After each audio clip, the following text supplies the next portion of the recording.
Hey my loves, இன்னைக்கு நாம 2025 வெளியான ஃபயர் அப்படின்ற ஒரு கிரைம் த்ரில்லர் படத்தை பத்தி தாங்க பார்க்க போறோம். 2025 திரையரங்குகள்ல வெளியாகி இளைஞர்கள் மத்தியில சில பல விமர்சன சர்ச்சைகளை உருவாக்குன படம் தாங்க இந்த படம். இந்த படத்தோட ஒன்லைனர் என்னன்னா, காசி அப்படின்ற ஒரு பிசியோதெரபிஸ்ட் மர்மமான முறையில காணாம போயிட்டாரு அப்படின்னு போலீஸ்க்கு கம்ப்ளைண்ட் வந்திருக்குங்க. போலீஸ் இந்த ஒரு வழக்கை எடுத்து இன்வெஸ்டிகேஷன் பண்ணா போலீஸ்க்கு பெருசா எந்த ஒரு லீடும் கிடைக்க மாட்டேது. காசியை பத்தி விசாரிச்சா எல்லாருமே இவர் ரொம்ப நல்லவருன்னு சொல்றாங்க. போலீஸ் இந்த ஒரு வழக்கை சீரியஸா எடுத்துக்கிட்டு இன்னும் கொஞ்சம் டீப்பா இறங்கி இன்வெஸ்டிகேஷன் பண்ணும்போது தான் தெரிய வருது, காசி சாதாரண ஆள் கிடையாது, காசி ஒரு காதல் மன்னன் கண்ணன் அப்படின்ட்டு. இந்த காசி பண்ண லீலைகள்லாம் என்ன, காசி காணாம போயிட்டு தான் போலீஸ் ஸ்டேஷனுக்கு கம்ப்ளைண்ட் வந்திருக்கு. அவன் எங்க போனா, என்ன ஆனா, அவனுக்கு என்ன நடந்தது அப்படின்றத டீடைலா பார்க்கலாம். அதுக்கு முன்னாடி நீங்களும் நம்ம சேனலை சப்ஸ்கிரைப் பண்ணாம பார்த்துட்டு இருக்கீங்க. நம்ம சேனலுக்கு புதுசு அப்படின்னா சப்ஸ்கிரைப் பண்ணி வச்சுக்கோங்க. அப்பதான் இது போன்ற இன்ட்ரெஸ்டிங்கான வீடியோஸை மிஸ் பண்ணாம பார்க்க முடியும். நீங்க பார்த்துட்டு இருக்கிறது சரண் என்டர்டைன்மெண்ட். நான் தான் சரண். வாங்க வீடியோக்குள்ள போலாம். படத்தோட ஸ்டார்டிங் சீன்ல ஆத்தோரமா இருக்கக்கூடிய ஒரு அழகான வீட்டை காட்டுறாங்க. ஆக்சுவலா அது ஒரு கெஸ்ட் ஹவுஸ்னு நினைக்கிறேன். அந்த கெஸ்ட் ஹவுஸ்க்குள்ள ஒரு ஆணும் பெண்ணும் சந்தோஷமா இருக்கிற மாதிரி காட்டுறாங்க. அந்த ஆணோடைய பேரு காசிங்க. காசி அப்படின்றவரு பிசியோதெரபிஸ்டா இருந்துட்டு இருக்காருங்க. ஊருக்குள்ள ரொம்பவே ஃபேமஸான பிசியோதெரபிஸ்ட்டுங்க. அவரோட கேர்ள் ஃப்ரெண்ட் கூட டைம் ஸ்பெண்ட் பண்ணணும், சந்தோஷமா இருக்கணும் அப்படின்னு சொல்லிட்டு தான் இந்த பங்களாக்கு வந்திருப்பாரு போல. நடுராத்திரி எழுந்திருச்சு ஒரு டென்ஷன் தம் போட்டு வரலாம் அப்படின்னு சொல்லிட்டு அந்த வீட்டுக்கு பேக் சைடு இருக்கக்கூடிய ஆத்துக்கிட்ட நின்று தம் அடிச்சுக்கிட்டு இருக்காருங்க. அந்த நேரம் பார்த்து ஒரு மர்ம நபர் அந்த வீட்டுக்குள்ள நுழைஞ்சிருக்காருங்க. Black colour mask, black colour dress, கையில ஒரு இரும்பு ராடு எடுத்துட்டு காசிக்கு பின்னாடி வந்து நிக்கிறாருங்க. அதுக்கப்புறம் கொஞ்சம் கூட யோசிக்காம அந்த இரும்பு ராடால காசியோட தலையிலேயே அடிக்க அப்படியே இந்த காசியை ஆத்துக்குள்ள விழுந்துடுறாருங்க. ஆத்துக்குள்ள விழுந்த காசியை இந்த மர்ம நபர் புடிச்சு இழுத்துட்டு வராரு. அந்த வீட்டுல இருந்து தூக்கிட்டு போறாருங்க. அந்த மர்ம நபர் ஓட்டிட்டு வந்த அந்த வண்டியோட பூட் ஸ்பேஸ்ல இந்த காசியை வச்சு கடத்திட்டு போயிடுறாருங்க. போற வழியில ஒரு குப்பை தொட்டியில இந்த காசியோட மொபைல் போனையும் இந்த மர்ம நபர் தூக்கி போட்டுறாருங்க. ரொம்ப தூரம் அந்த கார் டிராவல் பண்ற மாதிரி நம்ம கிட்ட காட்டுறாங்க. இந்த மர்ம நபர் யாரு, ஆனா பெண்ணா, இந்த மர்ம நபர் காசியை அட்டாக் பண்ணதுக்கான காரணம் என்ன அப்படின்றது இப்போதைக்கு நமக்கு தெரியலங்க. இந்த படத்தோட மொத்த கதையும் ஒரு போலீஸ் ஆபீசரோட பெர்ஸ்பெக்டிவ்ல இருந்து தான் நம்ம கிட்ட பிரசன்ட் பண்ணிருப்பாங்க. இன்ஸ்பெக்டர் சரவணன் அப்படின்ற போலீஸ் ஆபீசர் கிட்ட தான் கைஸ் இந்த வழக்கு வந்திருக்கு. தன்னுடைய மகனை காணோம் அப்படின்னு அம்மா அப்பா போலீஸ் ஸ்டேஷன்ல வந்து கம்ப்ளைண்ட் பண்ணி இருந்திருக்காங்க. அவங்களோட மகன் பேரு தான் காசி. இந்த காசி காணாம போன வழக்கை இந்த போலீஸ் ஆபீசர் எடுத்து இன்வெஸ்டிகேஷன் பண்ணி இருந்திருக்காருங்க. பட் இந்த வழக்குல இது வரைக்கும் எந்த ஒரு லீடுமே கிடைக்கலங்க. இது சிக்கலான வழக்கு அப்படின்னும் இந்த வழக்குல மேலதிகாரிங்க கிட்ட இருந்து பிரஷர் இருக்கு, இது எல்லாத்தையும் வச்சுக்கிட்டு தான் நான் இன்வெஸ்டிகேஷனை தொடங்க போறேன் அப்படின்ற மாதிரி இந்த இன்ஸ்பெக்டர் சொல்றாருங்க. ஒரு நாள் இந்த இன்ஸ்பெக்டர் அவருடைய ஸ்டேஷன் வேலைகளை பார்த்துக்கிட்டு இருந்திருக்காருங்க. அப்பதான் ஒரு அம்மா அப்பா ஸ்டேஷனுக்கு வந்திருக்காங்க. என் பையனோட பேரு காசி, வயசு 27 ஆகுது, மர்மமான முறையில காணாம போயிட்டான், காணாம போய் 2 நாள் ஆகுது, அவன் எங்க போனா என்ன ஆனானே தெரியல, தயவு செஞ்சு என் பையனை கண்டுபிடிச்சு கொடுங்க அப்படின்ற மாதிரி அழுவுறாங்க. இந்த இன்ஸ்பெக்டர் சொல்றாரு, அழுவாதீங்க, கண்டுபிடிச்சிடலாம், உங்க பையன் என்ன பண்ணிட்டு இருந்தாரு அப்படின்னு கேட்கும்போது, என் பையன் பிசியோதெரபிஸ்ட் டாக்டரா இருக்கிறான், சொந்தமா கிளினிக்கும் வச்சிருக்கான் அப்படின்னு சொல்ல, உடனே இன்ஸ்பெக்டர் அவரோட அசிஸ்டன்ட்டை கூப்பிட்டு, இந்த அம்மா அப்பா கிட்ட நீங்க கம்ப்ளைண்ட் எழுதி வாங்கிக்கோங்க, டீடைல்ஸை கேதர் பண்ணிட்டு எனக்கு அப்டேட் பண்ணுங்க, இன்வெஸ்டிகேஷன் ஸ்டார்ட் பண்ணிடலாம் அப்படின்னு சொல்றாருங்க. இப்போ இன்ஸ்பெக்டர் அவரோட வீட்டுக்கு கிளம்பி போறாருங்க. இந்த இன்ஸ்பெக்டர் அவரோட வீட்டுக்கு வந்தது கூட தெரியாம அவருடைய மனைவி சீரியல்ல மூழ்கி போயிருக்காங்க. இவர் ரெடி ஆயிட்டு வெளியில வராரு. அதுக்கப்புறம் தான் அவரோட மனைவியே பேசுறாங்க. சரி வா ஒன்னா சாப்பிடலாம் அப்படின்னு சொல்லிட்டு சாப்பிட்டுட்டு இருக்கும்போது ஸ்டேஷன்ல இருந்து கால் வருது. இந்த இன்ஸ்பெக்டரோட அசிஸ்டன்ட் காசியோட டீடைல்ஸ் எல்லாத்தையுமே கேதர் பண்ணிட்டு கால் பண்ணியிருக்காருங்க. காசிக்கு சொந்தமா ஒரு கிளினிக் ஒன்று இருக்காமாங்க. 4 ஃப்ரெண்ட்ஸ் இருக்காங்களாம். குடுக்கல் வாங்கல் பிரச்சனை கிடையாது, பினான்சியல் பிரச்சனை கிடையாது, யாரு கூடயுமே தகராறு கிடையாது. இப்படி இருக்கிற நிலையில தான் காசி மர்மமான முறையில் காணாம போயிருக்காரு அப்படின்ற தகவல் தெரிய வந்திருக்கு. இன்ஸ்பெக்டர் சொல்றாரு, சைபர் கிரைமுக்கு இந்த காசியோட மொபைல் நம்பர் அனுப்பிச்சு வச்சு காசியோட மொபைல் சிக்னல் கடைசி லொகேஷன் எந்த இடத்தை காட்டுது அப்படின்ற டீடைலை வாங்கி அனுப்புங்க. இப்போ நம்ம காசியோட கிளினிக்ல போய் விசாரணை பண்ணலாம் அப்படின்னு சொல்லிட்டு உடனடியா போலீஸ் டீம் காசியோட கிளினிக்கு போறாங்க. ஆல்ரெடி காசியோட கிளினிக்ல நிறைய கிளைண்ட்ஸ் காசியை பாக்குறதுக்காக வெயிட் பண்ணிட்டு இருக்காங்க. முதுகு வலி, கால் வலி அப்படின்னு சொல்லி டாக்டரை பார்க்கலான்னு வந்தா ரொம்ப நேரமா வெயிட் பண்ண வச்சுட்டு இருக்கீங்க, எப்பதான் டாக்டரை பார்க்க விடுவீங்க அப்படின்னு கேட்க, ரிசப்ஷனிஸ்ட் சொல்றாங்க, டாக்டர் காசி கிளினிக்கு வரவே இல்ல, அவர் ஒன்ஸ் கிளினிக் வந்ததுக்கு அப்புறம் நானே உங்களுக்கு கால் பண்ணி வர சொல்றேன், இங்க வெயிட் பண்றதுல எந்த பிரயோஜனம் இல்ல, நீங்க கிளம்புங்க அப்படின்னு சொல்லிட்டு இருக்க கரெக்டா போலீஸ் ஆபீசர்ஸ் அந்த இடத்துக்கு வராங்க. இன்ஸ்பெக்டர் ரிசப்ஷனிஸ்ட் கிட்ட விசாரிக்கும் போதாங்க தெரிய வருது, காசி கிளினிக் வந்து 2 நாள் ஆகுதான், அவர் எங்க போனாரு என்ன ஆனாருன்னு தெரியல, கிளினிக் கூட எந்த ஒரு அப்டேட்டும் கொடுக்கல அப்படின்னு சொல்ல, சரி இங்க வர பேஷண்ட்ஸோட டீடைல்ஸ் எல்லாத்தையும் நோட் பண்ணி வைக்கிறீங்களா, உங்ககிட்ட ரெக்கார்ட்ஸ் இருக்கா அப்படின்னு கேட்கும்போது, அதெல்லாத்தையுமே நோட் பண்ணி வச்சுட்டு தான் இருக்கிறோம் அப்படின்னு சொல்லி அந்த ரெக்கார்ட் புக்கை கொடுக்குறாங்க. சரி இந்த கிளினிக்ல எத்தனை பேர் வேலை பார்க்குறாங்க அப்படின்னு கேட்கும்போது, நானும் ஒரு வயசான அம்மாவும் தான், அந்த வயசான அம்மா கிளீன் பண்றதுக்காக வருவாங்க போவாங்க, நாங்கள் 2 பேர் மட்டும் தான் அப்படின்ற மாதிரி சொல்ல, சரி டாக்டரோட ரூமை காட்டுங்க அப்படின்னு சொல்லி இன்ஸ்பெக்டர் விசாரணை பண்றதுக்காக உள்ள போறாருங்க. ஆக்சுவலா இந்த டாக்டரோட ட்ரீட்மெண்ட் ரூம் வந்து லாக் பண்ணப்பட்ட நிலைமையில இருக்குது. இன்ஸ்பெக்டரோட அசிஸ்டன்ட் கிட்ட இந்த பின்னெல்லாம் போட்டு அதை அன்லாக் பண்ணுங்க அப்படின்னு சொல்ல, எப்படியோ அந்த ரூம் டோரை அன்லாக் பண்ணிட்டு உள்ள போறாங்க. இங்க இருக்கக்கூடிய எல்லா விஷயங்களும் நமக்கு எவிடன்ஸ், ஸோ இதுல ஏதாவது காசியை பத்தின டீடைல்ஸ் கிடைக்குதான்னு பாருங்க அப்படின்னு சொல்ல, போலீஸ்காரங்க ஃபுல்லா சர்ச் பண்ண ஆரம்பிக்கிறாங்க. சில பல ஃபைல்ஸ் கிடைச்சிருக்கு, அது போக லேப்டாப் கிடைச்சிருக்குங்க. இது எல்லாத்தையுமே நம்ம விசாரணைக்காக எடுத்துக்கலாம் அப்படின்னு சொல்லிட்டு அந்த ரிசப்ஷனிஸ்ட்டை கூப்பிட்டு, டாக்டர் காசி இந்த கிளினிக்கு மட்டும்தான் வருவாரா, கிளினிக்கை தாண்டி எங்காவது போவாரா அப்படின்னு கேட்கும்போது, கிளினிக் மட்டும்தான் சார் வருவாரு, ஜிம்முக்கு போவாரு அப்படின்ற மாதிரி சொல்ல, சரி இந்த கிளினிக்ல கொஞ்ச நாளைக்கு முன்னாடி ஏதாவது பிரச்சனை நடந்திருக்கா அப்படின்னு கேட்கும்போது, பிரச்சனையெல்லாம் எதுவும் நடந்தது இல்லை சார் அப்படிங்கும்போது, நல்லா தெரியுமா அப்படின்னு கேட்குறாங்க. இல்லை சார் அப்படியெல்லாம் எதுவும் இல்லை அப்படிங்கும்போது, சரினா அங்கே கிடைச்ச எவிடன்ஸை மட்டும் கலெக்ட் பண்ணிட்டு அங்கிருந்து கிளம்புறாங்க. இன்ஸ்பெக்டரோட அசிஸ்டன்ட் பக்கத்தில் இருக்கிற மெடிக்கல் ஷாப்ல போயிட்டு விசாரணை பண்றாரு. ஏன்னா இந்த கிளினிக்கோட பிரிஸ்கிரிப்ஷன்ஸ் எல்லாமே அந்த மெடிக்கல் ஷாப்புக்கு தான் போகுது. அந்த மெடிக்கல் ஷாப்ல வேலை பார்க்குறவர் சொல்றாருங்க, என்ன பொறுத்த வரைக்கும் ஒரு நல்லவர் தான் சார், பார்க்க ரொம்ப ரிச்சா இருப்பாரு, எங்க கூட எல்லாம் சகஜமா பேசி பழகுவாரு, அவ்வளவுதான் சார் எனக்கு தெரியும் அப்படின்னு சொல்லிடுறாருங்க. டாக்டர் காசியை கண்டுபிடிக்கிறதுக்குன்னே தனிப்படை அமைச்சு எல்லா இடத்துலயுமே விசாரணை பண்ண ஆரம்பிக்கிறாங்க. பட் பெருசா எந்த ஒரு லீடும் கிடைக்கல. அப்பதான் இந்த கிளினிக்கோட ரெக்கார்ட்ஸ்ல மீனாட்சி அப்படின்றவங்களுடைய பேர் அடிபடுதுங்க. இந்த மீனாட்சி அப்படின்றவங்களுக்கு திருமணமாய் ஒரு குழந்தை இருக்கு. இந்த மீனாட்சிக்கு டாக்டர் காசி நிறைய உதவி பண்ணி இருக்கிறாரு அப்படின்றது தெரிய வந்திருக்குங்க.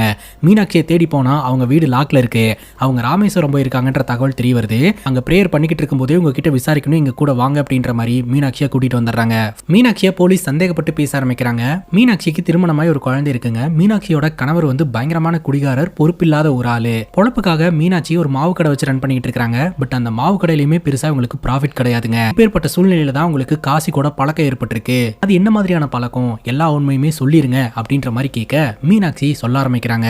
மீனாட்சியோட குழந்தை ஒரு ஸ்பெஷல் குழந்தைங்க. அவங்க குழந்தையோட ட்ரீட்மெண்ட்டுக்காக இவங்க கந்தவெட்டிக்கு கடன்லாம் வாங்கி இருந்திருக்காங்க.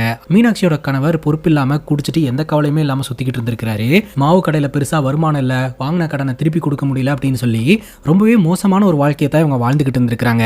மீனாட்சி தன்னோட கணவர்கிட்ட நீங்க ஏன் இந்த மாதிரிலாம் இருக்கீங்க, கொஞ்சம் பொறுப்பா நடந்துக்கோங்க அப்படின்னு கேள்வி கேட்டு இருந்திருக்காங்க. இதனால ரெண்டு பேருக்குள்ள ஆர்குமெண்ட் வந்து மீனாட்சியை பிடிச்சி தள்ளி விட்டுட்டாருங்க. அப்படி தள்ளி விட்டதுல மீனாட்சிக்கு இன்ஜூரி ஆயிருக்கு, தீராத முதுகு வலியால அவதிப்பட்டு இருக்காங்க. சோ இந்த மாதிரியான சூழ்நிலையில தான் முறையா காசியோட கிளினிக்கு இவங்க போயிருக்காங்க. அப்படிதான் முறையா இந்த காசியை பார்த்தேன் அப்படின்னு சொல்றாங்க. காசி கிட்ட ட்ரீட்மெண்ட் எடுக்கிறதுக்காக போனப்போ காசி மீனாட்சியை உட்கார வச்சு ட்ரீட்மெண்ட் ஆரம்பிச்சிருந்திருக்காருங்க. அந்த டைம்ல ரிசப்ஷனிஸ்டா இருந்த துர்கா அப்படின்றவங்க உள்ள ஓடி வந்து வெளியில உட்கார்ந்துட்டு இருந்தவங்களோட குழந்தை காசை முழுங்கிருச்சு அப்படின்னு சொல்ல அடிச்சு பிடிச்சி மீனாட்சி வெளியில ஓடி வராங்க. வந்து பார்த்தா அந்த குழந்தை பேச்சு மூச்செல்லாம் இருக்குது, பயங்கரமா அழுவ ஆரம்பிக்கிறாங்க. உடனே இந்த காசி பாத்தீங்கன்னா அந்த குழந்தைய தலைகிலா வச்சு அப்படியே முதுகு தட்டுறாரு. அந்த குழந்தையோட வாயில இருந்த காசு கீழே விழுந்துருதுங்க. அதுக்கப்புறம் அந்த குழந்தைகிட்ட நம்ம காசி பேசி இருந்திருக்கிறாரு. ஆனா அந்த குழந்தை நார்மலா பேசவே இல்லை. அப்பதான் தெரிய வந்திருக்கு அந்த குழந்தை ஒரு ஸ்பெஷல் சைல்டு அப்படின்ட்டு. மீனாட்சி பயங்கரமா அழுவ ஆரம்பிச்சிட்டாங்க. போகாத கோயில் இல்ல, பார்க்காத ஹாஸ்பிட்டல் இல்ல, ஆனா என்னோட குழந்தைய குணப்படுத்தவே முடியல, ட்ரீட்மெண்ட் எல்லாம் பாக்குறதுக்கு என்கிட்ட காசும் இல்லை அப்படின்னு சொல்லிட்டு ரொம்பவே ஃபீல் பண்ணி அங்கேயே அழுதுட்டு இருந்திருக்காங்க தன்னோட குழந்தைய நினைச்சு. உடனே டாக்டர் காசி என்ன பண்ணியிருக்காருன்னா அவரோட ஃப்ரெண்ட் ஒருத்தர் ஸ்பெஷல் சைல்டுங்களை எல்லாம் ஹேண்டில் பண்ற டாக்டரா இருக்கிறாரு. அவர்கிட்ட அப்பாயின்மெண்ட்டை வாங்கி எனக்கு தெரிஞ்சவங்க ட்ரீட்மெண்ட் ஆரம்பிச்சிருங்க அப்படின்னு சொல்ல உடனடியாக மீனாட்சியோட குழந்தைக்கான ட்ரீட்மெண்ட் கிடைக்குதுங்க. இந்த மாதிரி மீனாட்சிக்கும் மீனாட்சியோட குழந்தைக்கும் இவர் உதவி பண்றதை பார்த்து அப்போ ரிசப்ஷனிஸ்டா ஒர்க் பண்ணிட்டு இருந்த துர்கா அப்படின்ற ஒரு பொண்ணுக்கு காசி மேல காதல் வர ஆரம்பிக்குதுங்க. அது கரெக்டா கிளினிக்கோட க்ளோசிங் டைம் அப்படின்றதுனால உங்க வீடு எங்க இருக்குதுன்னு சொல்லுங்க, போற வழியில நானே டிராப் பண்ணிட்டு போறேன் அப்படின்னு சொல்லிட்டு மீனாட்சியோட குழந்தையோ அவங்க ஏரியால டிராப் பண்ணிட்டு அங்கிருந்து கிளம்புவாருங்க. இவர் சொன்ன மாதிரியே பாத்தீங்கன்னா அவரோட ஃப்ரெண்டு மூலமா மீனாட்சியோட குழந்தைக்கு ட்ரீட்மெண்ட் எல்லாமே கிடைக்குது. ஒரு நாள் மீனாட்சி அவங்க வீட்டுல உட்காந்து காய்கறி அரிஞ்சுக்கிட்டு இருப்பாங்க. மீனாட்சியோட குழந்தையும் மீனாட்சியோட தங்கச்சியும் ஒரு ரூம்குள்ள தூங்கிட்டு இருப்பாங்க. அந்த நேரம் பார்த்து கந்தவெட்டிக்காரன் வீட்டுக்கு ஒரு லேடியை கூட்டிட்டு வருவான். அப்ப மீனாட்சி சொல்லுவாங்க, என்னன்னா வீட்டுக்கெல்லாம் வந்துட்டு இருக்கீங்க, குடும்பம் நடத்துற வீடுனா, நான் எப்படியாவது இந்த கடனை திருப்பி கொடுத்துறேனா அப்படின்னு சொல்லும்போது, உனக்கு கொடுத்த டைம் எல்லாம் முடிஞ்சு போச்சு, நீ டைமை தாண்டி டைம் கேட்டுக்கிட்டு இருக்க, அதனால இந்த வீடு என் வீடு மாதிரி அப்படின்னு சொல்லிட்டு கூட கூட்டிட்டு வந்தா அந்த லேடி கூட ரிலேஷன்ஷிப்ல இருக்கணும் அப்படின்ற மாதிரி சொல்லிக்கிட்டு இருக்காருங்க. குழந்தைங்கலாம் இருக்குது அப்படின்னு சொல்ல, குழந்தைங்கள ஒண்ணு வெளியே எடுத்துக்க, இல்ல குழந்தைங்க ரூம்குள்ளேயே இருக்கட்டும் அப்படின்னு சொல்ல மீனாட்சி அழுதுகிட்டே குழந்தைங்கள வெளியில கூட்டிட்டு வந்துடுறாங்க. அந்த கந்த வெட்டிக்காரன் வெளியில வந்துட்டு சொல்றான், ஆக்சுவலா இந்த லேடியும் என்கிட்ட கடன் வாங்கினவதா, இவனால வட்டி கட்ட முடியல, அதனால வட்டியை இந்த மாதிரி கழிச்சுக்கிறா, அடுத்த வாட்டி பணம் கேட்டு வரும்போது ஒழுங்கா பணம் கொடுத்துடணும், அப்படி இல்லைன்னா எப்படி வட்டியை கழிக்கிறதுன்னு உனக்கு தெரிஞ்சிருக்கும்னு நினைக்கிறேன் அப்படின்னு அந்த கந்த வெட்டிக்காரன் மீனாட்சியை மிரட்டிட்டு அந்த இடத்த விட்டு கிளம்புறான். அந்த மாவு பிசினஸ்ல வர காசு அன்றாட செலவுக்கே கரெக்டா இருக்குதுங்க. அதனால இந்த கந்த வெட்டிக்காரனுக்கு இவங்களால காசு கொடுக்க முடியாமே ஆகுது. ஒரு நாள் இந்த கந்த வெட்டிக்காரன் வீட்டுக்கு வரான். உனக்கு கொடுத்த டைம்லாம் முடிஞ்சு போச்சு அப்படின்னு குழந்தைங்க வெளியில தள்ளிட்டு வீட்டுக்குள்ள வந்து கதவை லாக் பண்ணிடுறான். அண்ணா என்ன உங்க தங்கச்சி மாதிரி நினைச்சுக்கோங்க, எப்படியாவது பணம் கொடுத்துறேன் அப்படின்னு சொல்லி மீனாட்சி பயங்கரமா கெஞ்சி இருக்கிறாங்க. உன்னை தங்கச்சியா பார்த்த காலமெல்லாம் முடிஞ்சு போச்சு, நீ காசு தர மாதிரி இல்ல, வட்டியை எப்படி கழிச்சுக்கிறதுன்னு எனக்கு தெரியும் அப்படின்னு சொல்லிட்டு மீனாட்சி கிட்ட அத்துமீறல ஈடுபட்டுக்கிட்டு இருக்க. வெளியே அந்த ஏரியாவில் இருக்கிறவங்க எல்லோருமே நின்றுட்டு இருக்காங்க. யாருமே எதிர்த்து கேள்வி கேட்கறதுக்கு முன் வரவே இல்லை. எல்லோருக்குமே இந்த கந்தவெட்டிக்காரனை பார்த்து பயங்க. இந்த ஒரு சூழ்நிலையில அந்த இடத்துக்கு டாக்டர் காசி வராரு. மீனாட்சியோட குழந்தைக்கு ட்ரீட்மெண்ட்டுக்கான ஏற்பாடெல்லாம் பண்ணி கொடுத்தாரு இல்லையா, அந்த குழந்தைகிட்ட இம்ப்ரூவ்மெண்ட் எல்லாம் இருக்குதா அப்படின்னு பாக்குறதுக்காக வந்திருப்பாரு. பார்த்தா அந்த ஏரியால ஒரே கூட்டமா இருக்கும். என்னாச்சுங்க அப்படின்னு கேட்க அப்பதான் அக்கம் பக்கத்துல இருக்கிறவங்க எல்லாம் சொல்லுவாங்க. உடனே மீனாட்சியை காப்பாத்துறதுக்காக கிட்ட போவாரு. அடியாட்கள் எல்லாம் பாத்தீங்கன்னா தடுப்பாங்க. கடுப்பான காசி பாத்தீங்கன்னா அந்த அடியாட்களை எல்லாம் போட்டு பொலன்னு பொலந்து அந்த கதவை உடைச்சிட்டு உள்ள போய் எப்படியோ மீனாட்சியை காப்பாத்திடுறாருங்க. இந்த கந்தவெட்டிக்காரன் மீனாட்சியை பார்த்து மிரட்டுறான். கொடுத்த காசை கேட்கலான்னு வந்தா இந்த மாதிரி ஆள் வச்சு மிரட்டுவியா, உன்னை நான் சும்மாவே விட மாட்டேன் அப்படின்னு சொல்ல, நீ எவ்வளவு மீனாட்சி அவங்க கிட்ட கடன் வாங்கியிருக்கிற அப்படின்னு கேட்கும்போது ஒரு 2.25 லட்சம் இருக்கும் அப்படின்னு சொல்ல, அந்த 2.25 லட்சத்தை நீ எங்கிட்ட வாங்கிக்கோ அப்படின்ற மாதிரி சொல்லி அந்த அடியாட்களை எல்லாம் துரத்தி விட்டுறாருங்க. நீங்க ஏன் சார் எனக்காக நான் வாங்கின கடனை எல்லாம் திருப்பி கொடுக்கணும் அப்படின்ற மாதிரி மீனாட்சி அழுது இருந்திருக்காங்க. உங்க குழந்தைய பார்த்ததுல இருந்து எனக்கு உங்க குழந்தையோட ஞாபகமாவே இருந்துட்டு இருக்கு, அதனாலதான் நான் இந்த உதவி செய்யறேன் அப்படின்னு சொல்லிட்டு அடுத்த வாட்டி ட்ரீட்மெண்ட்டுக்கு போகும்போது இவரும் கூடயே போய் அந்த குழந்தைய குணப்படுத்துறதுக்கான எல்லா ஏற்பாடையுமே பண்ணி இருந்திருக்காருங்க. அந்த குழந்தையோட நடவடிக்கையிலும் நிறைய பாசிட்டிவ் இம்ப்ரூவ்மெண்ட் நடந்திருக்கு. பிரசன்ட் சிச்சுவேஷன்ல இந்த இன்ஸ்பெக்டர் நம்ம கிட்ட சொல்றாருங்க, இந்த காசியை பத்தி விசாரணை பண்ணதுல எல்லாருமே பாத்தீங்கன்னா காசி ரொம்ப நல்லவன் தான் சொல்றாங்க. காசிக்கு எதிரிங்க அப்படின்னு பார்த்தா அந்த கந்தவெட்டிக்காரன் மட்டும்தான் எதிரியா இருந்திருக்கான். சரி, அந்த கந்தவெட்டிக்காரனை போய் விசாரிக்கலான்னு பார்த்தா அவனும் காசி காணாம போனதுல இருந்து காணங்க. இந்த கந்தவெட்டிக்காரன் உண்மையிலேயே காணாம போயிட்டானா இல்ல தலைமறைவாயிட்டானா அப்படின்ற ஆங்கிள் போலீஸ் ஒரு பக்கம் அவனையும் தேடிட்டு தான் இருக்கிறாங்க. இப்போ காசியோட ஃப்ரெண்ட்ஸ் 4 பேர்த்திட்ட போய் விசாரணை பண்றாங்க. டாக்டர் காசிக்கு முன்விரோதம் ஏதாவது இருக்குதா, எதிரிங்கன்னு யாராவது இருக்காங்களா அப்படின்னு கேட்கும்போது அவனுக்கு அந்த மாதிரிலாம் எதிரிங்க யாரும் கிடையாது சார், எல்லோருக்குமே ஹெல்ப் தான் பண்ணுவான், எங்களுக்கும் நிறைய ஹெல்ப் பண்ணியிருக்கான் அப்படிங்கும்போது, சரி காசியோட ரிலேஷன்ஷிப் பத்தி ஏதாவது உங்களுக்கு தெரியுமா அப்படின்னு கேட்கும்போது, காசி அவனோட கிளினிக்ல ரிசப்ஷனிஸ்டா ஒர்க் பண்ணிட்டு இருந்த துர்கா அப்படின்ற ஒரு பொண்ணை லவ் பண்ணிக்கிட்டு இருந்தான் அப்படின்ற விஷயத்த காசியோட ஃப்ரெண்ட் சொல்றாங்க. இப்போ துர்காவோட கதையை நம்ம கிட்ட காட்டுறாங்க. துர்கா பாத்தீங்கன்னா காசியோட கிளினிக்ல ரிசப்ஷனிஸ்டா வேலையில ஜாயின் பண்றாங்க. காலையில சீக்கிரமாவே வந்து கிளினிக் ஓபன் பண்ணிடுவாங்க. ஹவுஸ் கீப்பிங் அக்கா வந்து அந்த கிளினிக்கை கிளீன் பண்ணி கொடுத்துட்டாங்க அப்படின்னா துர்கா அந்த கிளினிக்ல காலங்காத்தாலேயே பூஜையை போட்டு அந்த கிளினிக்கை மங்களகரமா வச்சுப்பாங்க.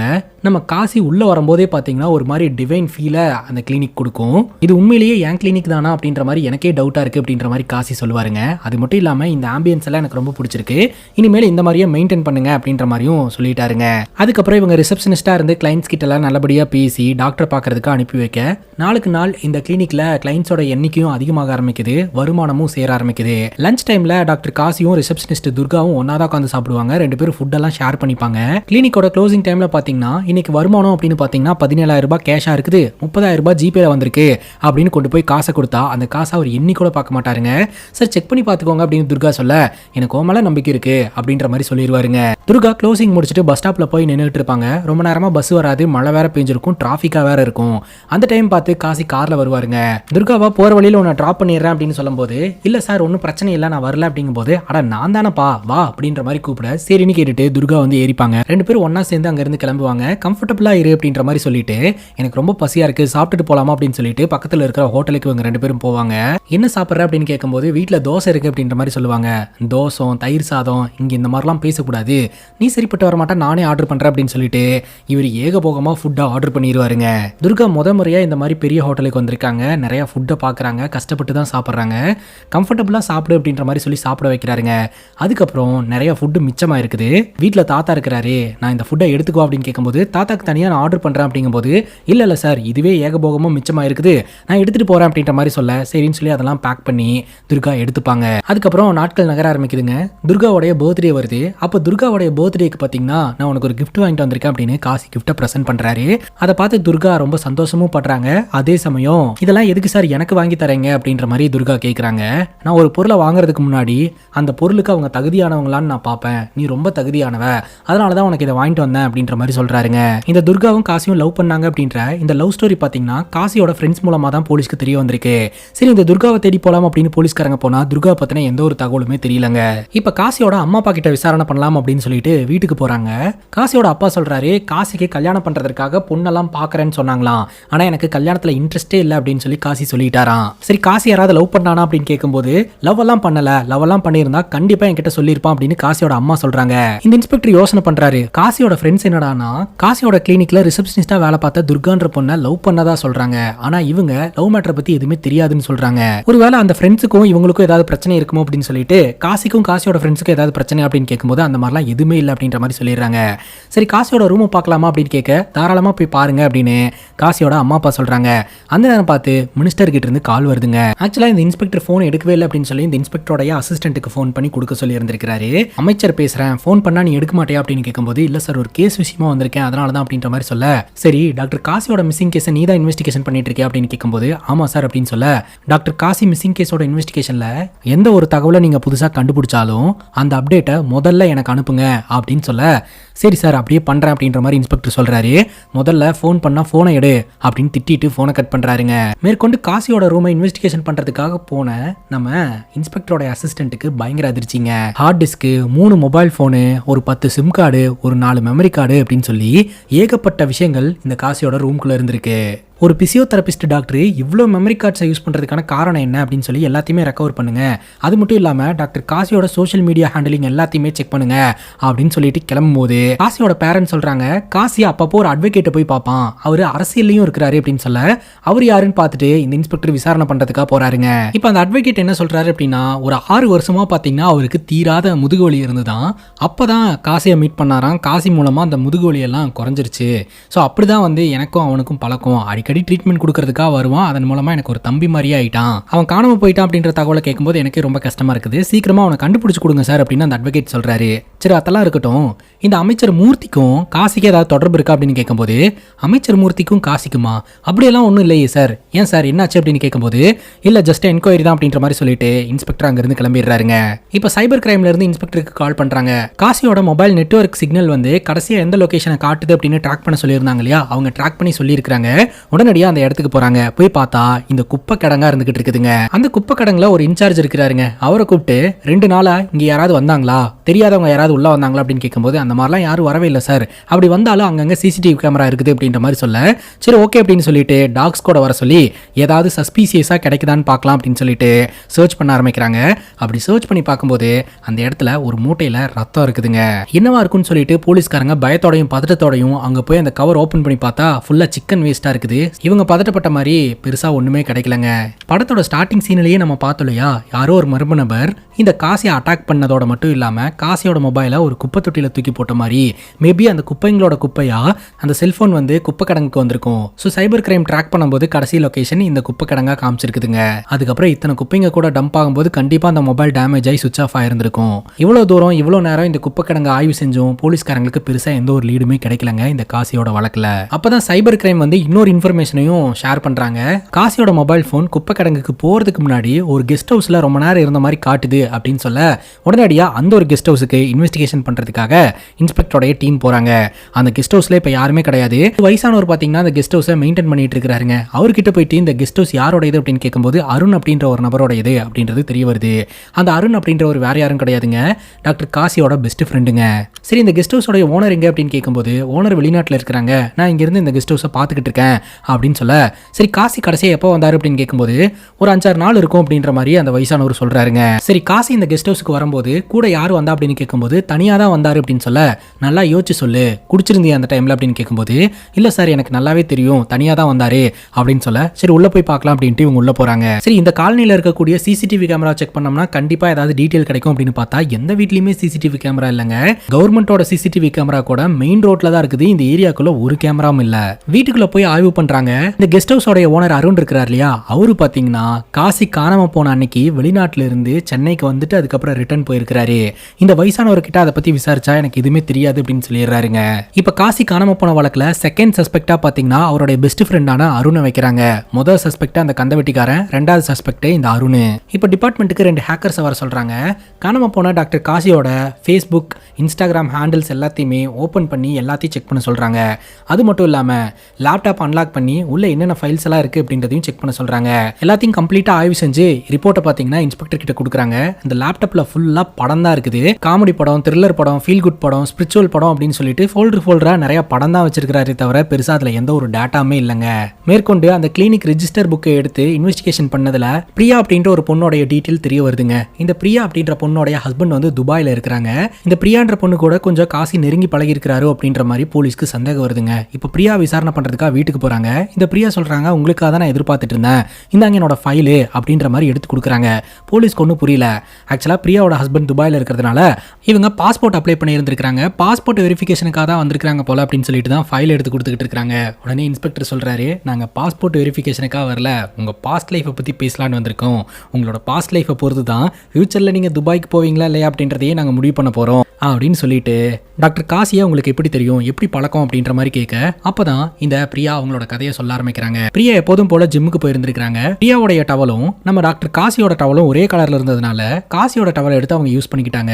இவர் போய் என்னன்னு கேட்கும்போது தான் சரி நான் வாஷ் பண்ணி கொடுத்துறேன் அப்படின்னு பிரியா சொல்லியிருந்திருக்காங்க. ஒன்றும் பிரச்சனை இல்லை, உங்க டவலை கொடுங்க அப்படின்னு இவர் போய் ஒர்க் அவுட் பண்ண ஆரம்பிச்சிருந்திருக்காரு. அப்பதான் முறையா டாக்டர் காசியா இவங்க கண்ணால பார்த்துருந்துருக்காங்க. அதுக்கப்புறம் பிரியா ஒர்க் அவுட் பண்ணிட்டு இருக்கும்போது அவங்களுக்கு திடீர்னு பேக் பெயின் ஆரம்பிச்சிருந்திருக்குது. அவங்க வலியால அவதிப்பட்டு இருந்திருக்காங்க. அப்போ அங்க பிசியோதெரபிஸ்ட் ஒருத்தர் ஒர்க் அவுட் பண்ணிட்டு இருக்காரு அப்படின்னு சொல்லிட்டு காசி இன்ட்ரோ பண்ணி வச்சிருந்திருக்காங்க.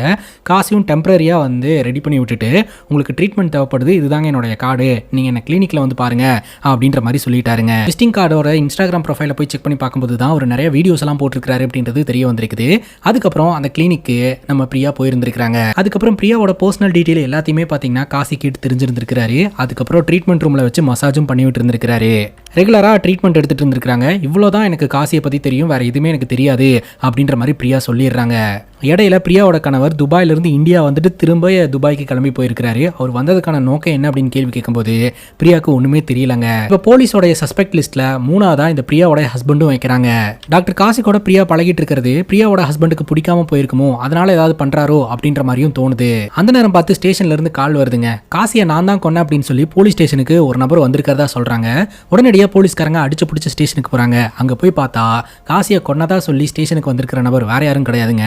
கொஞ்ச நேரத்துக்கு முன்னாடி கெஸ்ட் ஹவுஸை மெயின்டைன் பண்ணிட்டு இருந்தாரே ஒரு தாத்தா, அந்த தாத்தா தான் கொலை பண்ணதா சொல்லிக்கிட்டு இருக்காருங்க. கரெக்டா இந்த காசியோட அம்மா அப்பா இருக்காங்க இல்லையா, ஸ்டேஷனுக்கு வந்து என் பையன் கிடைச்சிட்டான், எங்கேயோ வெளியூருக்கு போயிருக்கானா, ஃபோன் மிஸ் ஆயிடுச்சுன்னு சொன்னா, அது மட்டும் இல்லாம போலீஸ் ஸ்டேஷனுக்குலாம் எதுக்கு போய் கம்ப்ளைண்ட் கொடுத்தீங்க அப்படின்ற மாதிரி என்ன திட்டினா அப்படின்னு சொல்லி அந்த போனை காட்ட இன்ஸ்பெக்டரோட அசிஸ்டன்ட் கேட்கிறாரு, காசி உயிரோட இருக்கிறான் அப்படின்னா அவங்க அப்பா அம்மா வந்து சொல்றாங்க, அப்ப நீ யாரோட கொலை பண்ண அப்படின்னு சொல்லி அந்த வயசானவரை மிரட்ட அங்க கட் பண்ணா இப்ப நம்ம கிட்ட ஒரு கதையை காட்டுறாங்க. டாக்டர் காசி இருக்கிறார் இல்லையா, அவருடைய ஃப்ரெண்டு மேரேஜ்ல கலந்துக்கிறதுக்காக வந்திருக்கிறாருங்க.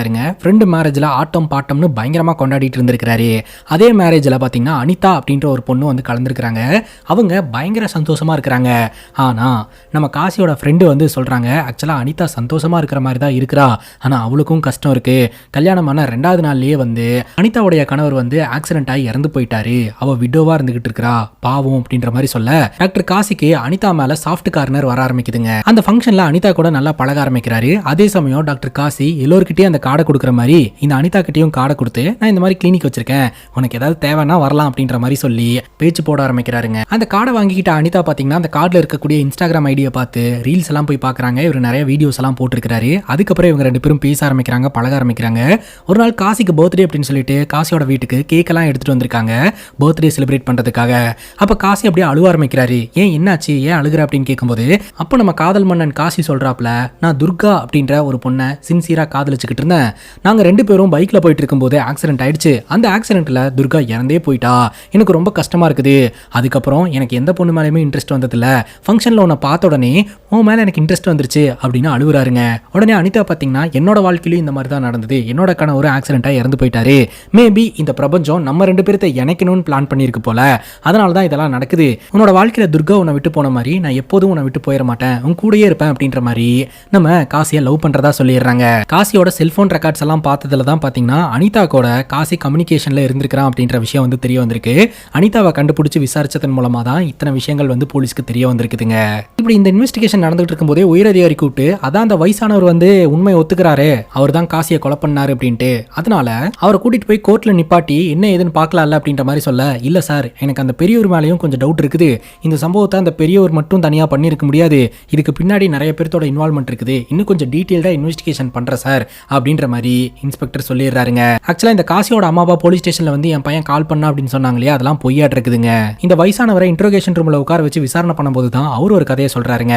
இந்த வயசானவர் வேற யாரும் கிடையாதுங்க, டாக்டர் காசியோட கிளினிக்ல ரிசப்ஷனிஸ்டா வேலை பார்த்துட்டு இருந்தாங்க இல்லையா துர்கா, அவங்களுடைய தாத்தா தாங்க.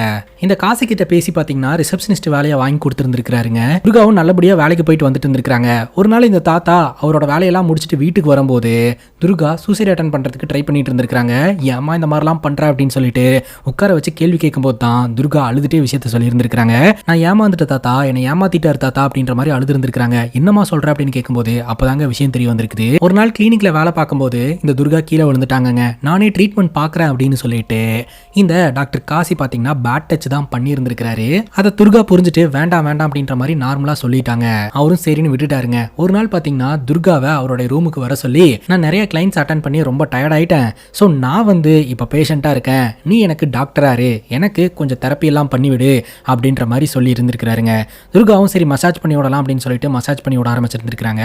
அப்போ இவர் அப்ரோச் பண்ணி இருந்திருக்கிறாரு. இவங்க 2 பேரும் ரிலேஷன்ஷிப்லயும் இருந்திருக்காங்க.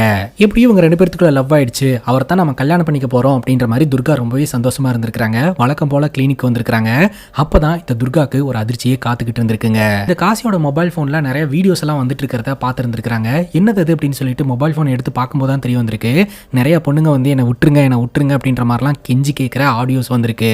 டாக்டர் காசி பார்த்தீங்கன்னா நிறைய பெண்கள் கூட பழகி இருந்திருக்கிறாரு. அந்த பெண்கள் கூட எல்லாம் வந்து ரிலேஷன்ஷிப்ல இருந்து அந்த ரிலேஷன்ஷிப்ல இருக்கக்கூடிய வீடியோஸ் எல்லாம் எடுத்து வச்சு அந்த பெண்களை மிரட்டிட்டு இருந்திருக்கிறாருங்க. உடனே இந்த துர்கா பார்த்தீங்கன்னா பயங்கர டென்ஷனாக இருந்திருக்காங்க. என்னை நம்ப வச்சு ஏமாத்திட்டல, உன்னை சும்மாவே விட மாட்டேன், உன்னை பற்றி நான் கம்ப்ளைண்ட் பண்ண போகிறேன் அப்படிங்கும்போது கம்ப்ளைண்ட் பண்ணு, என்ன வேணாலும் கம்ப்ளைண்ட் பண்ணு, ஆனால் அதுக்கு முன்னாடி இந்த படத்தை பார்த்துட்டு போயிரு அப்படின்னு சொல்லிட்டு லேப்டாப்பில் ஒரு வீடியோ ப்ளே பண்ணியிருந்திருக்கிறாருங்க. பார்த்தா இந்த துர்கா கூட ரிலேஷன்ஷிப்பில் இருக்கிறதும் இவர் வீடியோ எடுத்து வச்சிருந்திருக்கிறாருங்க. நீ என்னை கம்ப்ளைண்ட் பண்ணுறதுக்காக போனேன் அப்படின்னா நான் இந்த வீடியோவை ரிலீஸ் பண்ணி விட்டுருவேன், இந்த வீடியோவில் என்னுடைய முகம் சுத்தமாக தெரியாது, உன்னுடைய முகம் மட்டும்தான் தெரியும் அப்படின்ற மாதிரி மிரட்டி இருந்திருக்கிறாருங்க. அதுக்கப்புறம் மன உளைச்சல் தாங்க முடியாம தான் இந்த பேத்தி தற்கொலை பண்றதுக்கு முயற்சி பண்ணி இருந்திருக்காங்க. தாத்தா நான் இருக்குமா, நீ கவலைப்படாத அப்படின்ற மாதிரிலாம் சொல்லிட்டு இந்த காசியோட கதையை முடிக்கலாம் அப்படின்னு சொல்லி ஒரு பிளான் பண்ணி இருந்திருக்காரு. ஸோ வழக்கம் போல அந்த கெஸ்ட் ஹவுஸுக்கு வரும்போது அவர் குடிச்சிட்டு மட்டையா இருந்திருக்காரு. அப்போ அவர் அட்டாக் பண்ணி கொலை பண்ணிட்டு தான் இந்த பெரியவர் சொல்றாருங்க. இப்போ இந்த உயர் அதிகாரி இன்ஸ்பெக்டரை கூப்பிட்டு இந்த காசியோட கேஸ் ஃபைல்ஸ் எல்லாத்தையுமே கொண்டாந்து என்னோட டேபிளில் வைங்க அப்படின்னு சொல்ல சரின்னு கேட்டுட்டு திரும்பவும் இந்த காசியோட லேப்டாப் எடுத்து ஓப்பன் பண்ணி பார்த்துருந்துருக்காருங்க. இந்த தாத்தா சொன்ன மாதிரி இந்த காசியோட லேப்டாப்பில் இந்த மாதிரி வீடியோஸ் ஏதாவது இருக்கான்னு சொல்லிட்டு, ஆனால் காசியோட லேப்டாப்பில் ஃபுல்லாக காமெடி படம், என்டர்டைன்மெண்ட் படம், ஸ்பிரிச்சுவல் படம் அப்படின்னு சொல்லிட்டு இந்த மாதிரி படங்கள் தான் இருக்குதே தவிர அந்த மாதிரி வீடியோக்கள் எதுவுமே இல்லைங்க. அந்த டைமில் தான் ஸ்டேஷனில் ஒரு சின்ன பையனை வச்சு உரின்னு உரிச்சுக்கிட்டு இருக்காங்க. என்னையாச்சு அப்படின்னு சொல்லிட்டு இன்ஸ்பெக்டர் வந்து கேட்குறாரு. அந்த பையன் பார்த்தீங்கன்னா டீச்சருக்கே சாமி படத்தை அமைச்சிருக்கான் அப்படின்ற மாதிரி பயங்கரமாக அடிச்சுக்கிட்டு இருக்காங்க. இன்ஸ்பெக்டர் சொல்றாரு, சாமி படத்தை தானே அந்த பையன் அமிச்சான், அதுக்கு எதுக்கே போட்டு அடிக்கிறீங்க அப்படின்னு கேட்கும்போது பலான படங்களையும் சாமி படங்க அப்படின்ற மாதிரி தான் சார் சொல்லுவாங்க அப்படின்ற மாதிரி சொல்ல, பார்க்க ரொம்ப சின்ன பையனா இருக்கிறான், அட்வைஸ் பண்ணி அமுச்சு விட்டுருங்க அப்படின்ற மாதிரி சொல்லிட்டு ஒரு ரூமுக்கு வராருங்க. அப்பதான் இன்ஸ்பெக்டரோட மைண்ட்லயே ஒரு விஷயம் வருது. பலான படங்களையும் சாமி படங்க அப்படின்னு தானே சொல்லுவாங்க, அப்போ இந்த லேப்டாப்ல ஸ்பிரிச்சுவல் மூவி அப்படின்ற ஒரு ஃபோல்டர் இருக்குது அப்படின்னு சொல்லிட்டு அதை ஓபன் பண்ணி பார்த்தா உண்மையிலேயே சாமி படம் தாங்க இருக்குது. அதை பிளே பண்ணா அந்த படம் ஓடிக்கிட்டு இருக்குது. கொஞ்சம் ஓட்டி விட்டு பார்க்கும்போது தான் இன்ஸ்பெக்டருக்கு பயங்கர அதிர்ச்சிங்க. வீடியோ பிளே பண்ணா நார்மலான படம் தாங்க ஓடுது, கொஞ்சம் ஓட்டி விட்டா சென்டர்ல இந்த காசை எடுத்த வீடியோஸ் எல்லாம் ஓடிக்கிட்டு இருக்கு. அதுக்கப்புறம் மறுபடியும் அந்த படம் ஓடுது. அந்த மாதிரி எடிட் பண்ணி வச்சிருக்காங்க. யாராவது வந்து அதை ஓபன் பண்ணா நார்மலான பழைய சாமி படம் மாதிரி தான் இருக்கும், ஆனால் ஓட்டி விட்டா தான் தெரியும் இந்த மாதிரி ஒரு விஷயம் இருக்குன்னே. அதில் ஒரு வீடியோ ப்ளே பண்ணி பார்த்தா இந்த பிரியா இருக்காங்க இல்லையா, ட்ரீட்மெண்ட் எடுக்கிறதுக்காக காசியோட கிளினிக் வந்திருக்காங்க. மசாஜ் பண்ணி விட்றேன் அப்படின்னு சொல்லிட்டு அவங்க கிட்ட அப்ரோச் பண்ணி இருந்திருக்கான். இந்த பிரியாவும் பார்த்தீங்கன்னா அக்செப்ட் பண்ணிக்கிட்டாங்க. 2 பேரும் ரிலேஷன்ஷிப்ல இருந்திருக்காங்க. அதை கம்ப்ளீட்டாக இந்த காசி வீடியோ எடுத்து வச்சிருந்திருக்காங்க. டேட்டாஸ் எல்லாம் கொண்டு போய் உயரதிகாரி கிட்ட காட்ட, என்ன கன்றாவியா இது, யார் இவன் அப்படின்ற மாதிரி கேட்க, இது ஒரு மிஸ்ஸிங் வழக்காக தான் சார் ஆரம்பிச்சது, கொஞ்சம் இன்வெஸ்டிகேஷன் பண்ணும்போது தான் இவ்வளோ விஷயம் வெளியில் வந்திருக்குது அப்படின்னு சொல்லிட்டு, நீங்க பார்த்தது வெறும் 2 வீடியோ தான் சார், கிட்டத்தட்ட ஏகப்பட்ட வீடியோ உள்ள இருக்குது. காலேஜ் பொண்ணுங்கள்ல இருந்து ஹவுஸ் ஒய்ஃப் வரைக்கும் நிறைய பேர்த்துக்கிட்ட இவன் இந்த மாதிரிலாம் பழகி வீடியோ எடுத்து வச்சிருக்கான். இதுல நிறைய பேர்த்தோட இன்வால்மெண்ட்டும் இருக்கிற மாதிரி இருக்குது. அதனால கொஞ்சம் டீட்டெயிலா இன்வெஸ்டிகேஷன் பண்ணணும் அப்படின்ற மாதிரி டைம் கேட்கறாருங்க. இப்போ இந்த இன்ஸ்பெக்டரோட டீம் பாத்தீங்கன்னா பாதிக்கப்பட்ட பெண்கள் எல்லோருமே போய் இன்வெஸ்டிகேஷன் பண்றாங்க. எல்லா பெண்களும் ஒத்துக்கிறாங்க. இந்த காசி என்கின்ற காதல் மன்னன் கண்ணன் பாத்தீங்கன்னா எல்லார்கிட்டயுமே பாத்தீங்கன்னா பிக்கப் லைன்ஸ் எல்லாம் போட்டு இம்ப்ரெஸ் பண்ணி அவங்க கூட ரிலேஷன்ஷிப்ல இருந்ததோட மட்டும் இல்லாம வீடியோவும் எடுத்து வச்சுக்கிட்டு அந்த வீடியோவை காட்டி மிரட்டி பணம் பறிச்சுக்கிட்டு இருந்திருக்கான். சில பெண்கள் கிட்ட பணம் பறிச்சிருக்கான். சில பெண்கள் மேல இருக்கிற ஆசையின் காரணமாகவும் இந்த மாதிரிலாம் பண்ணி வீடியோ எடுத்துட்டு இருந்திருக்கான். யாருமே இது வரைக்கும் கம்ப்ளைண்ட் கொடுக்க வரவே இல்லை. அதற்கான காரணம் அவங்களுடைய வாழ்க்கை. இதுல இன்னும் ஒரு சில பெண்கள் இருக்கிறாங்க, காசுக்காக அந்த வீடியோ காட்டி மிரட்டியும், வீடியோ தானே ஒன்று இருக்குது, அதை வச்சு என்ன பண்ண முடியுமோ பண்ணிக்கிடா போடா அப்படின்ற மாதிரி அசால்ட்டா விட்டுட்டு போன பெண்களும் இருக்கிறாங்க. இப்படி விசாரணை பண்ணிக்கிட்டு இருக்கும்போது பாத்தீங்கன்னா இந்த நியூஸ் வந்து மீடியாக்கு லீக் ஆகி மீடியா இதை பத்தி பேச ஆரம்பிக்குது. உடனே உயரதிகாரி போனை போட்டு, நானே இதை வந்து ரொம்ப சீக்கிரட்டா இன்வெஸ்டிகேஷன் பண்ண சொன்னேன், இப்படி மீடியாவுக்கு தெரியற மாதிரி பண்ணிட்டீங்க, உடனடியாக ப்ரெஸ் ரிலீஸ் ஒன்று பண்ணுங்க அப்படின்னு சொல்லிட்டு மீடியாவை கூப்பிட்டு ப்ரெஸ் ரிலீஸ் பண்ணிடுறாங்க. இந்த மாதிரி ஒருத்தனை தேடிக்கிட்டு இருக்கிறோம் அப்படின்ட்டு. இந்த நியூஸை கேட்டதும் அக்கம் பக்கத்தில் இருக்கிறவங்க எல்லாம் வந்து காசியோட வீட்டில் பிரச்சனை பண்ண ஆரம்பிக்கிறாங்க. உங்க பையன் இவ்வளோ மோசமானவனா, எத்தனை பெண்களுடைய வாழ்க்கையில விளையாடி இருக்கிறான், இவனையெல்லாம் சும்மாவே விடக்கூடாது அப்படின்னு சொல்லிட்டு. ஆனால் காசியோட அம்மா அப்பா வந்துட்டு என் பையன் அந்த மாதிரிலாம் கிடையாதுங்க, என்னவோ ஒன்று தப்பு நடந்திருக்குது அப்படின்ற மாதிரி கெஞ்சிட்டு அழுதுகிட்டு இருக்கிறாங்க. இப்போ இந்த காசியோட அம்மா அப்பா போலீஸ் ஸ்டேஷனுக்கு வந்து இன்ஸ்பெக்டர் கிட்ட பேசுறாங்க. என் பையன் ரொம்ப தங்கமானவன், நீங்க மீடியாவில் இந்த மாதிரி சொன்னதுனால எங்களால் தலகாட்ட முடியல, எங்களை ரொம்ப கேவலமாக பார்க்குறாங்க, என் பிள்ளையோட வாழ்க்கையை அழிச்சிட்டிங்களே அப்படிங்கும்போது நீங்கள் ஒரு பிள்ளையை பற்றி பேசிக்கிட்டு இருக்கிறீங்க, நான் 100 பொண்ணுங்களோட வாழ்க்கையை பற்றி பேசிக்கிட்டு இருக்கிறேன் அப்படின்னு இன்ஸ்பெக்டர் சொல்கிறாருங்க. ஆக்சுவலாக காசி ரொம்ப மோசமானவன் அப்படின்ற இன்ஃபர்மேஷனே எங்கிருந்து கிடைக்க ஆரம்பிச்சது அப்படின்னா அனிதா கிட்ட இருந்து தாங்க. அனிதா கிட்ட இவன் பழகிட்டு இருந்திருக்கிறான் இல்லையா, அம்மாவுக்கு உடம்பு சரியில்லை, பணம் தேவை இருக்குது அப்படின்ற மாதிரி அனிதா கிட்ட காசை கறக்க ஆரம்பிச்சிருந்திருக்கிறான். நிறைய காசை கறக்க ஆரம்பிச்சிட்டான். ஒரு கட்டத்துக்கு மேலே அனிதா கிட்ட காசே இல்லைங்க. அப்போதான் அனிதாக்கு தெரிய வந்திருக்கு இந்த காசி மேலும் பல பெண்கள் கூட பழகிட்டு இருக்கிறான் அப்படின்ட்டு. இதை பற்றி கேள்வி கேட்டு பிரச்சனை பண்ணும்போது நீ என்ன வேணா பண்ணிக்கோ, அதுக்கு முன்னாடி இந்த படத்தை பார்த்துட்டு பண்ணு அப்படின்ற மாதிரி சொல்லி அந்த வீடியோவை காமிச்சு மிரட்ட ஆரம்பிச்சிருந்திருக்கிறான். இந்த விஷயத்த சொன்னதுக்கு அப்புறம் இன்ஸ்பெக்டர் வந்து நாங்கள் மறுபடியும் இன்வெஸ்டிகேஷன் கூப்பிட்டா நீங்கள் வரணும் அப்படின்ற மாதிரி சொல்லி அமுச்சு வைக்க, இப்போ அந்த அமைச்சர் மூர்த்தி அப்படின்ற ஒரு பார்த்தீங்கன்னா இன்ஸ்பெக்டருக்கு ஃபோன் அடிக்கிறாருங்க. இந்த வழக்கில் நீ என்ன கண்டுபிடிச்சாலும் முதல் அப்டேட் என்கிட்ட தான் கொடுக்கணும் அப்படின்னு சொல்லியிருக்கேன் இல்லையா, நீ ஏன் எனக்கு ஃபோன் பண்ணவே இல்லை அப்படின்ற மாதிரி சொல்ல, இல்லை சார் கமிஷனர் தான் வந்து இன்வெஸ்டிகேஷன் பண்ண சொன்னார் அப்படிங்கும்போது உன்னையும் மாத்திரம் கமிஷனரி மாத்திரம் இரு அப்படின்ற மாதிரி அவர் பயங்கர காண்டாகிறாருங்க. இந்த காசினால பாதிக்கப்பட்டு இறந்து போன ஒரு பொண்ணோட வீட்டுக்கு போறாங்க. அங்க போயிட்டு விசாரிக்கும் போது தான் அவங்க கணவர் அழுதுகிட்டே அந்த பல ரெக்கார்ட்ஸ் எல்லாத்தையுமே காட்டுறாங்க. அதெல்லாம் பார்க்கும்போது ரொம்பவே கஷ்டமா இருக்குங்க. இந்த வழக்கு விசாரணை நடந்துகிட்டு இருக்கும்போது மீனாட்சி பாத்தீங்கன்னா திடீர்னு காணாம போயிட்டாங்க. அப்ப மீனாட்சிக்கு என்ன நடந்திருக்கும் அப்படின்னு விசாரிக்கும் போது தான் தெரிய வருது, மீனாட்சியும் பாத்தீங்கன்னா காசி கூட பழக ஆரம்பிச்சிருந்திருக்காங்க. ஒரு நாள் பாத்தீங்கன்னா மீனாட்சியை கெஸ்ட் ஹவுஸுக்கு கூட்டு போயிருந்திருக்காரு. மலையில 2 பேரும் நனைஞ்சிருக்காங்க. அதுக்கப்புறம் 2 பேரும் பிசிக்கல் ரிலேஷன்ஷிப்ல இருந்திருக்காங்க. இப்ப போலீஸ் இன்வெஸ்டிகேஷன்ல பாத்தீங்கன்னா காசி காணாம போறதுக்கு முன்னாடி காசியோட மொபைல் டவர் வந்து அந்த பீச் ஹவுஸ்ல இருந்ததா வந்து சைபர் கிரைம் கண்டுபிடிச்சு சொன்னாங்க இல்லையா, அந்த இடத்துல காசியோட மொபைல் இல்லாம இன்னொரு 3 செல்போன் ஆக்டிவா இருந்த மாதிரி காமிச்சிருக்குது. அந்த 3 செல்போன் யாருது அப்படின்னு பார்த்தா வேற யாரும் இல்லைங்க, இந்த மீனாட்சி, பிரியா மற்றும் அனிதா. நீங்க 3 பேர் சேர்ந்துதான் ஏதோ பண்ணியிருக்கிறீங்க, உண்மையை சொல்லுங்க அப்படின்ற மாதிரி இன்ஸ்பெக்டர் விசாரணை பண்றாருங்க. அந்த விசாரணையில தாங்க மேலும் அதிர்ச்சிகரமான விஷயமே தெரிய வந்திருக்கு. அதாவது பொட்டன்சியலான பொண்ணுங்களை எல்லாம் ஏமாத்தி அவங்க கிட்ட எல்லாம் வந்து இந்த காசி கறந்துக்கிறான். அப்படி காசு கறக்க முடியாத பெண்களை எல்லாம் என்ன பண்றானா நிறைய பேர்த்துக்கிட்ட போக சொல்லி மிரட்டி அதன் மூலமா பணம் சம்பாரிச்சுக்கிறான். பிரியா கிட்டையும் அனிதா கிட்டையும் காசு நிறைய இருக்கு அப்படின்னு இவங்க 2 பேர்த்திட்ட அந்த வீடியோ காட்டி காசை பிடுங்கிட்டு மீனாட்சியை பார்த்தீங்கன்னா காசு இல்லாதனால அங்கே போ, அவன் கூட போ, இவன் கூட போ அப்படின்னு சொல்லி பயங்கரமா டார்ச்சர் பண்ணி இருந்திருக்கிறான். உடனே இன்ட்ரோகேஷன் ரூமுக்கு அந்த தாத்தா வர சொல்கிறாங்க. ஆக்சுவலாக இந்த தாத்தாவை விசாரிக்கும் போதே இந்த தாத்தா மட்டும் தனியாக பண்ணியிருக்க மாட்டாரு அப்படின்னு எங்களுக்கு டவுட் வந்தது. அதனால் தாத்தாவை வெளியில் விட்டுட்டோம். வெளியில் வந்த உடனே தாத்தா அவங்க 3 பேர்த்த தனித்தனியாக மீட் பண்ணியிருக்கிறாரு. ஸோ அதுலேருந்தே நீங்கள் எல்லோருமே கூட்டுக்கலவாணித்தனம் பண்ணியிருக்கீங்கன்னு தெரிய வருது. என்னவோ ஒன்று பண்ணியிருக்கிறீங்க, அது என்னன்னு சொல்லிடுங்க அப்படின்ற மாதிரி சொல்ல, இந்த தாத்தாவோடைய பேத்தி பார்த்தீங்கன்னா தொடர்ந்து மன உளைச்சல் தாங்க முடியாமல் இறந்து போயிட்டாங்க. பேத்தியோட சாவுக்கு காரணமாக இருந்த இந்த காசியை சும்மா விடக்கூடாது அப்படின்னு சொல்லிட்டு இந்த தாத்தா வந்து காசினால் யாரெல்லாம் பாதிக்கப்படுறாங்க அப்படின்றத கண்டுபிடிக்க ஆரம்பிச்சிருந்திருக்கிறாருங்க. அப்படி கண்டுபிடிக்கும் போது தான் மீனாட்சி, பிரியா மற்றும் அனிதா இவங்க 3 பேரும் தெரிஞ்சிருக்கிறாங்க. இவங்க 3 பேர்த்தையும் இவர் தனித்தனியாக மீட் பண்ணி இந்த காசியை சும்மா விடக்கூடாது, நம்ம பக்காவான ஒரு பிளானை போட்டு அவன் கதையை முடிச்சிடலான்னு சொல்லிட்டு இவங்க அந்த பீச் ஹவுஸ்க்கு வர வச்சிருந்திருக்கிறாங்க. எப்படின்னு பார்த்தீங்கன்னா, பிரியா நீ என்ன நிறைய கஷ்டப்படுத்திட்ட, என்கிட்ட இருக்கக்கூடிய காசெல்லாம் பிடுங்கிட்ட, இருந்தாலும் எனக்கு உன் கூட ரிலேஷன்ஷிப்பில் இருக்கிறது ரொம்பவே பிடிச்சிருக்கு, அதனால நான் உன் கூட இருக்கணும்னு நினைக்கிறேன் அப்படின்னு சொல்ல, சரி பீச் ஹவுஸுக்கு வந்துரு அப்படின்ற மாதிரி இந்த காசி சொல்லி பிரியாவை வர சொல்லியிருக்கிறான். பிரியா என்ன பண்ணியிருக்காங்கன்னா வைன்ல மருந்தை கலந்துட்டாங்க. அதனால இந்த காசிக்கு லைட்டா மயக்க வர ஆரம்பிச்சிருந்துருக்குதுங்க. அதனால தம் அடிச்சுட்டு வரலாம் அப்படின்னு சொல்லிட்டு அவன் வீட்டை விட்டு வெளியில வந்து அங்க நின்றுக்கிட்டு இருந்திருக்கிறான். அந்த டைம்ல தான் இந்த தாத்தா பாத்தீங்கன்னா இவனை அட்டாக் பண்ணலாம் அப்படின்னு சொல்லிட்டு கட்டையை தூக்கிட்டு வந்திருக்கிறாருங்க.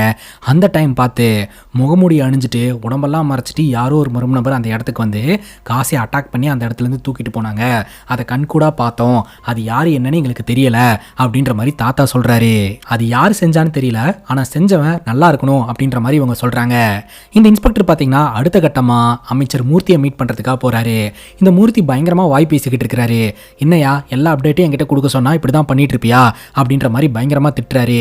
நீங்க உடனே ஸ்டேஷனுக்கு வர மாதிரி இருக்கும், என்கொயரி இருக்கு அப்படின்ற மாதிரி சொல்ல, ஏமாலையா என்ன என்கொயரி அப்படின்னு கேட்கும்போது அங்கதாங்க விஷயமே தெரிய வருது. டாக்டர் காசியோட கேஸ் விஷயத்துல அமைச்சர் மூர்த்தி ஏன் இவ்வளவு இன்ட்ரெஸ்ட் காட்டுறாரு அப்படின்னா, இந்த காசியோட கண்ட்ரோல்ல இருக்கக்கூடிய பெண்களை எல்லாத்தையுமே அமைச்சர் மூர்த்தி கிட்ட தான் அனுப்பி வச்சிருந்திருக்காங்க. அந்த வீடியோவும் இன்ஸ்பெக்டர் கண்ணில் பட்டிருக்குது. அதனால இப்போ இந்த மூர்த்தியும் அரெஸ்ட் பண்றாங்க. காசியும் அமைச்சர் மூர்த்தியும் சேர்ந்து தான் இந்த மாதிரி பெண்களை எல்லாம் இந்த மாதிரி பண்ணியிருக்கானுங்க அப்படின்னு சொல்லிட்டு மூர்த்தியை அரெஸ்ட் பண்ணிடுறாங்க. பட் காசி இன்னும் எங்க போனா என்ன ஆனானே தெரியலங்க. இப்போ இந்த இன்ஸ்பெக்டர் வீட்டுக்கு போறாருங்க. அவருடைய மக கூட ரொம்பவே சந்தோஷமா இருக்கிறாருங்க. அப்படி சந்தோஷப்பட்டுக்கிட்டு இருக்கும்போதே போதே பார்த்தா அவருடைய மகளுடைய ஃபோட்டோ அங்கே ஆணி அடிக்கப்பட்டு மாட்டப்பட்டிருக்கு. அப்போதாங்க விஷயமே தெரிய வந்திருக்கு, இன்ஸ்பெக்டருடைய பொண்ணும் இந்த காசினால் பாதிக்கப்பட்டிருக்கிறா அப்படின்ட்டு. அப்போதான் இந்த இன்ஸ்பெக்டர் பக்காவாக ஒரு பிளானை போட்டிருக்கிறாரு. இந்த ஒரு கெஸ்ட் ஹவுஸுக்கு கண்டிப்பாக இவன் வருவான், வரும்போது இவனை அட்டாக் பண்ணிடலாம் அப்படின்னு சொல்லிட்டு பிளான் பண்ணி அந்த ஒரு கெஸ்ட் ஹவுஸ்குள்ளே வந்து காரில் தூக்கி போட்டு வந்திருக்கிறாருங்க. செல்ஃபோன் டவரில் மாட்டிக்க கூடாது அப்படின்னு சொல்லிட்டு தான் அந்த மொபைல் ஃபோனை அங்கே இருக்கக்கூடிய குப்பை தொட்டிக்குள்ளே போட்டுட்டு ஆள் நடமாட்டம் இல்லாத ஒரு காட்டு பகுதிக்குள்ள இந்த காசியோட பாடி எடுத்துட்டு போய் அங்கே வச்சு எரிச்சு சாவடிச்சிட்டாருங்க. இந்த வழக்கை இவரே இன்வெஸ்டிகேஷன் பண்ணதுக்கான காரணம் என்ன அப்படின்னு கேட்டிங்கன்னா, அப்போதான் இந்த காசி என்னென்னலாம் பண்ணி வச்சிருக்கிறான் அப்படின்ற டீட்டெயில் வந்து இன்ஸ்பெக்டருக்கு தெரிய வரும். அதை எல்லாத்தையுமே அழிச்சு மற்ற பெண்களுடைய வாழ்க்கையும் காப்பாற்ற முடியும். இப்போ சைலண்டாக இந்த சம்பவத்தை பண்ணிட்டு இன்ஸ்பெக்டரும் வெளியில் வந்துட்டாருங்க. இத்தோட இந்த படம் முடியுதுங்க. இந்த படத்தை பற்றி நீங்கள் என்ன நினைக்கிறீங்க அப்படின்னு உங்களோட கருத்தை கமெண்ட் செக்ஷனில் பதிவு பண்ணுங்க. அண்ட் இதே மாதிரி வேறு எதனா படத்தை பற்றி பேசணும் அப்படின்னு நினச்சாலும் படத்தோடைய பேரை கமெண்ட் செக்ஷனில் சொல்லுங்கள். இதே மாதிரி வேற ஒரு நல்ல வீடியோவில் வந்து சந்திக்கிறேன். Love you guys, take care and cheers.